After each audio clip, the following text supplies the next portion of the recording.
Before the universe came to life, something existed. Something so beautiful that she inspired the gods to create the universe, so they could try to see her beauty in material form. Before the Big Bang, the muse was just an idea, a phantom, a wisp of a wish with nothing solid to work on. The muse herself wanted to create, so she started with creating the universe through the gods. Be careful when you think this, because of course you don't want to upset the gods. Nonetheless, without a universe, what is a muse supposed to do? The muse is archetypal.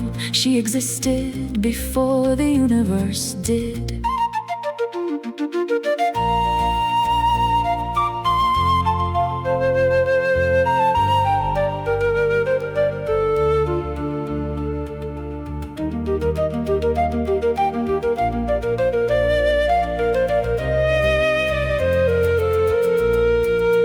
Human beings are designed to directly interact with the archetypal domains of the universe. However, specific learnings and experiential initiations are required for a human being to be grown up enough, alert enough, attentive enough, present enough, and aware enough to accurately perceive and deftly navigate archetypal interactions with the universe at large and with the muse specifically. For example, the muse is so astonishingly radiant that she may accidentally cause a man to ache himself to death. He longs to see her, longs to be with her, longs to be a vehicle through which she creates her delights in the material world. But he does not even know what he is longing for, and nothing in the world can satisfy this longing.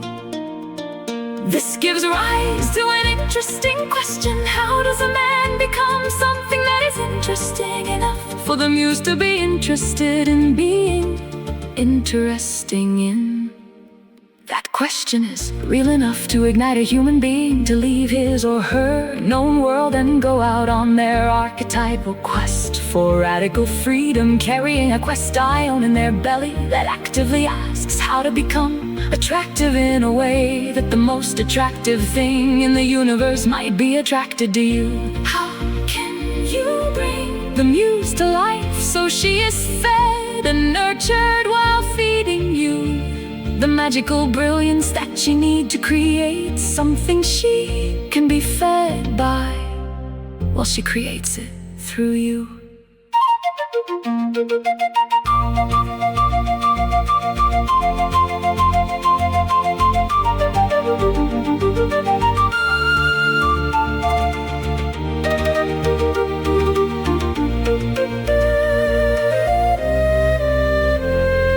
This is the mystery. How can you have the good fortune to be able to be elegant and aware enough for the muse to lie near you, completely relaxed on her velvet couch, while you put your attention partly on what needs to be created, and you put the other part of your attention in amazement on her, the muse, as she amuses herself by flowing magical insights through you into what you are creating for her own amusement. You will never know how it goes, because the muse cannot be known, but she can be secretly worshipped the same way you worship the small Mediterranean cove in which you first got to kiss someone very special to you.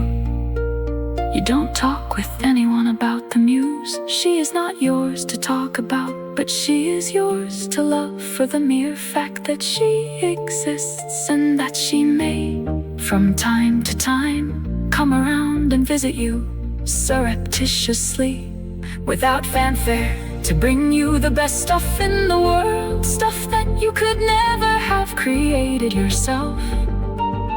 Even though you sign your name on the bottom as the author or the artist, you never forget that it is she, the muse, who created the masterpiece, because she is a living masterpiece of mysteriousness herself. Oh, how lucky we are that the Muse created this universe.